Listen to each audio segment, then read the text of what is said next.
My name is Jason Young. I'm from the Vintage Theater Company, and I'd like to welcome you to the final performance of the Rustic Mechanicals Madly Mated Tour. The Rustic Mechanicals are Vintage Theater Company Shakespeare troupe. They are also the only Shakespeare troupe in the state of West Virginia. And this is their second year of existence, and they have a 3-show season planned. This is obviously show number 1. In the summer, we'll do an outdoor tour of Much Ado About Nothing. And then in the fall, we're going to do another tour of the Scottish play. I'll try not to jinx our performance and just say that. Let me encourage you, please, to get online, use Facebook and Google. Check out the Vintage Theater Company and all of the things we do. The Rustic Mechanicals are not the only thing in our bag of tricks. We also have comedy groups. We have an academy.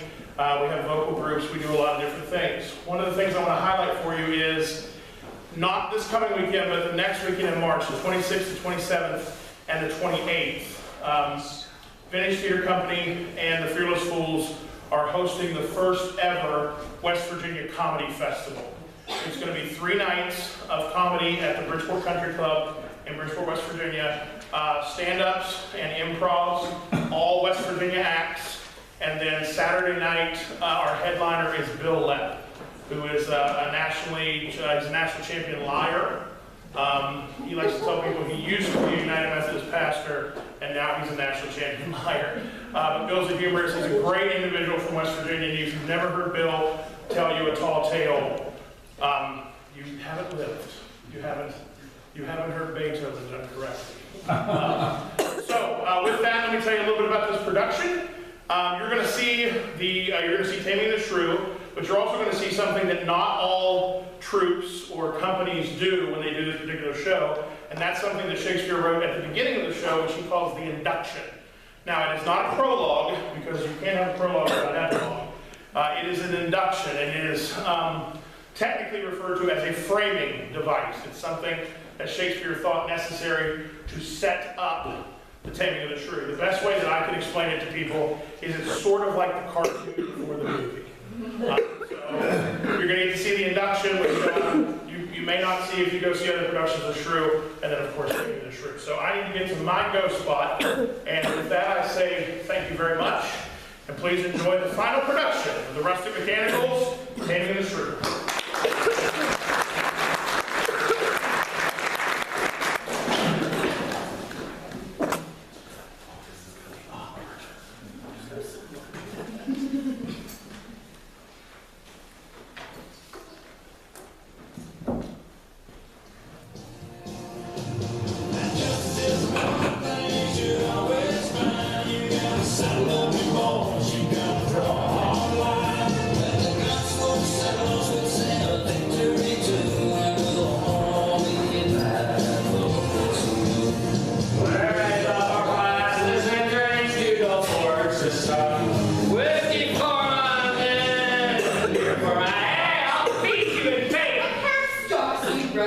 Ye are baggage.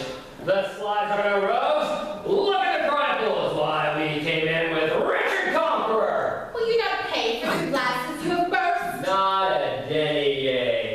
Go to thy cold bed and warm thee. I know my remedy. I must go fetch the 3rd burrow. 3rd, 4th, or 5th burrow. Let him come. I'll answer him by law. I'll not budge an inch, boy. Let him come and kindly. But we shall like birds, he's going to stupid in the back. Let's take a walk out to the hotel. We don't care. Husband, I charge thee tender well my house. How I will, my lady. What's here? One dead or gone? Breathe. Oh, he breathes, my lady. Were he not warmed with ale, this were a bed but cold to sleep so soundly. Oh, monstrous beast! How like a swine he lies. Ladies, I will practice on this drunken man. What say you if he were conveyed to bed? Ooh, wrapped in sweet clothes, rings put upon his fingers, a most delicious banquet by his bed, and bring attendants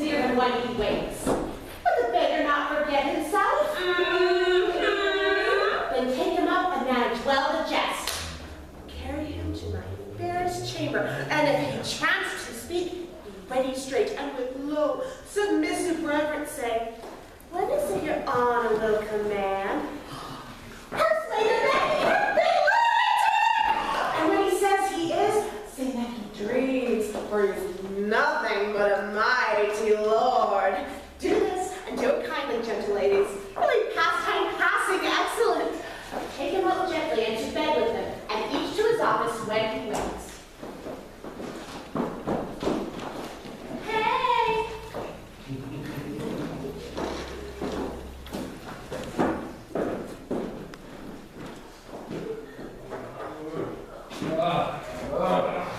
Where are we going?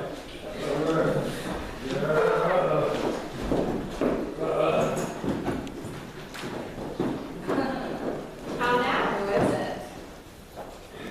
And players to honor your lordship. Let them come here. Now, fellows, you are welcome.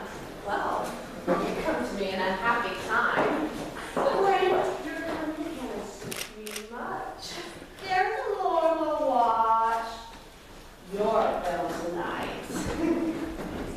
Dear, Go to all of you, my page.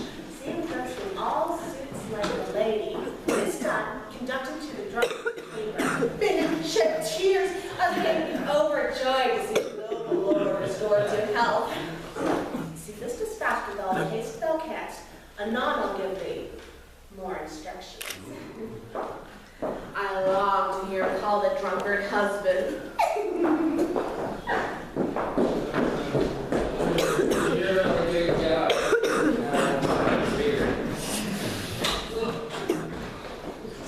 For God's sakes, upon a smile! Please, your honor, drink a cup of sack. will please your honor taste of these concerns? What raiment will your honor wear today? I am Christopher Sly. Call me not honor or lordship. I never drank sack in my life. And if ye give me concerts, give me concerts of beef. Never ask for for I have no more nubbins than backs, no more stockings than legs, no more shoes than feet. Nay, sometimes more feet than shoes. And sometimes such shoes that my toes will through the over leathers. Heaven sakes, I don't humor your Lord. Oh, that a mighty man of such descent, of such possession, and so high esteem should be infused with so foul a spirit. What would you make me mad? Am I not Christopher Sly, old Sly son of Burton Heath, by birth, a peddler, by trade, a card maker, by transmutation, a bear herd, and by current profession, a tinkerer. Ask Marion Hackett, a fat ale wife of Waycott, if she know me not. If she say I'm not, 14 pence on the score for sheer ale! Tis this that makes your lady more. Oh, this is it that makes your servants droop. Hence comes it that your kindred shun your house. Hence by the strange lunacy, thou art a lord, and nothing but a lord. Thou hast a lady, far more beautiful than any woman in this waning age. And till the tears that she hath shed for thee, she was the fairest creature in all the land, and yet inferior to none. Am I a lord? And do I have such a lady? Or do I dream? Or have I dreamed until now? I do not sleep. I speak, I see, I hear, I smell sweet savors, and I feel soft things. Upon my life, I am a lord indeed, and not Christopher Sly, nor a tinkerer. Servant, bring your lady hither to my sight. Oh, and once again, on the smallest ale. Oh, how we joy to see your wit restored. Oh, how but once more you knew but what you are. These 15 years you have been in a dream. Or so you waked, or waked as if you slept.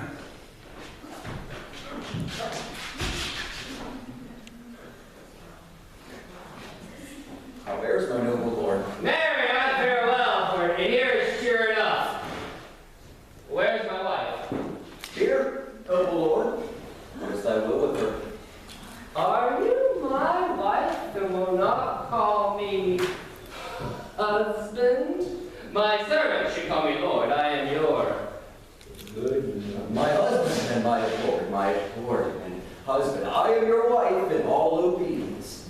Madam wife, they say I have slept some 15 years or more. Aye, and the time seems 30 unto me, being all this time abandoned from your bed. Madam wife, undress you now. And come down to bed. Christ noble Lord, let me entreat you to pardon me yet for a night or two, or if not so, until the sun be set. For your physicians have expressly charged, in peril to incur your former malady, that I should yet absent me from your bed. I hope this reason stands for my excuse. It stands that I should tarry for so long. But I would be loath to fall into my dreams again, so therefore I will tarry, despite of flesh and blood. Your honors players, heeding your amendment, are come to play a pleasant company. Mary, let them play it. Is it not a tumbling trick? No, my good Lord, this is more pleasing stuff. Well, we'll see it. Come, Madam Wife. Sit by my side and let the world slip. We shall never be younger. I can't touch. I don't think you take it. I told you. I can't find. I thought about it. Indispensable. Miss Jones, Just a minute. will you make a copy of this? Naturally.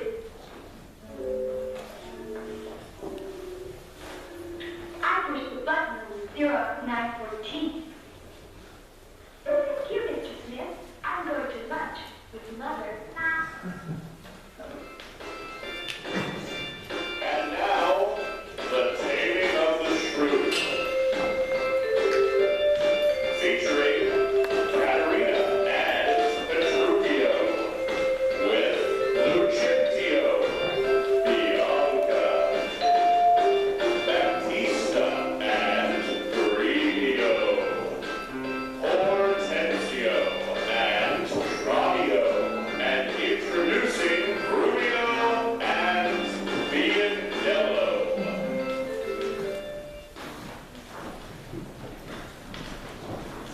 Tranio, since for the great desire I had to see fair Padua, nursery of arts, I'm arrived for fruitful Lombardy. Tell me thy mind, for I have Pisa left, and unto Padua come, as he believes a shallow plash to plunge him in the deep, and with safety seeks to quench his thirst. I'm all affected as yourself. No profit grows or no pleasure is taken. Grammar, Mrs. Tranio, well dost thou advise.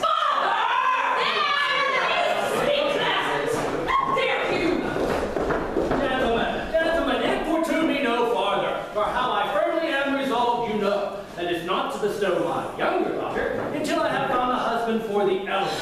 Now, if either of you both love Katerina, because I know you well, and I love you well, leave shall you have to court her at your pleasure. To cart her, rather. Just too rough for me. Hortensio, would you have any wife? I pray you, sir, is it your intention to make a stale of me amongst these mates? Mates, maid? How mean you that? No mates for you unless you were a kinder, gentler. In faith, sir, you shall never need to fear. I wish it were not halfway so to her heart. But if it were, doubt not her care should be to cook your noodle with a 3-line spoon and paint your face and use you like a fool. She's too rough for me. For all such devils, good Lord deliver us. Why will you mule Bianca up, Signor Baptista, for this thing about? Gentlemen, let me soon make good what I have said. Give you in. Oh, a pretty piece. Sister, content you in my discontent. Sir, to your pleasure, I humbly subscribe. My books and my instruments shall be my company. On them to token practice by myself. Why don't she take it most delight in music, instruments, and poetry? Schoolmasters will I keep within my house, fit to instruct her youth. If you, Hortensio, or Signor Gremio, you know any such, prefer them hither, for to cunning men I will be most kind and liberal. And so, farewell. Katerina, you may stay, for I have more to commune with Bianca. Why, I trust that I may go too. May I not? You may go to the devil's den.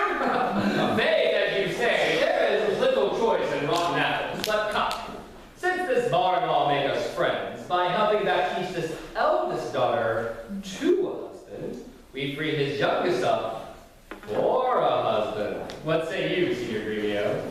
I am agreed, and would I had given him the best horse in Padua to begin his wooing, but thoroughly woo her, wed her, bed her, and rid her of the house. Come on. Pray, sir, tell me, is it possible that love should of a sudden take such hold? Nay then, it's time to stir him from his trance. Tranio, I burn, I pine, I perish, Tranio, if I achieve not this young, modest girl. Oh, Tranio, I saw her coral lips to move, and with her breath she did perfume the air. Oh, Tranio, what a cruel father's he! But art thou not advised? He took some care to get her kind schoolmasters to instruct Aye, her. marry am I, sir, and not plotted. Tranio, Master, for my hand, may our inventions meet and jump in one. tell me thine first. You shall be schoolmaster and undertake the teaching of the maid. It is. May it be done? Not possible. For who shall bear your part? And Be Padua here, Vincentio's son, to keep his house, ply his book, to welcome his friends, visit his countrymen, and banquet them. Thou shalt be master, Tranio, in my stead. Keep house important servants as I should. I am content to be Lucentio. So well I love Lucentio. Here comes that ropey and Dello. Sarah, where have you been? Where have I been? Nay, how now, where are you?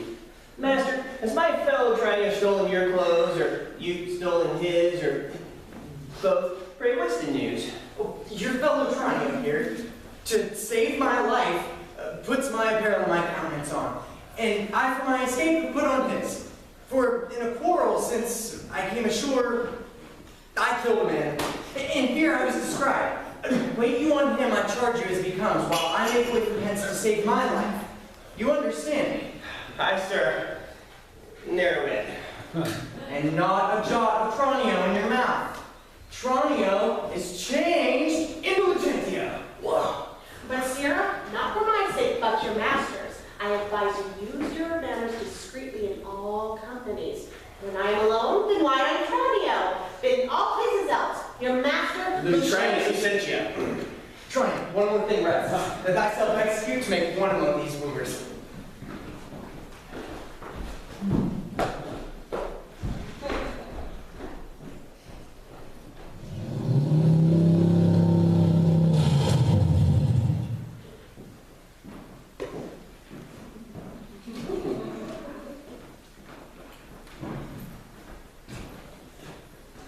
My old friend Gremio and my good friend Petruchio. But tell me now, sweet friend, what happy gale blows you here at Padua, here from old Verona? Such wind scatters young men through the world to seek their fortunes further than at home. Antonio, my father, is deceased, and I thrust myself into this maze, happily to wide and thrive as best I may. Petruchio, may I come roundly to thee and offer thee to a shrewd, ill-favored wife? Oh, now thank me little for my counsel, and yet I promise ye, she shall be rich, and very rich. Oh, but thou art too much my friend, and I will not wish thee to her. Not rich enough to be Petruchio's wife, for she as rough as are the swelling Adriatic seas. I come to wiven wealthily in Padua. If wealthily, then happily in Padua. Petruchio, I can help thee to a wife, wealth enough, and young, and beauteous,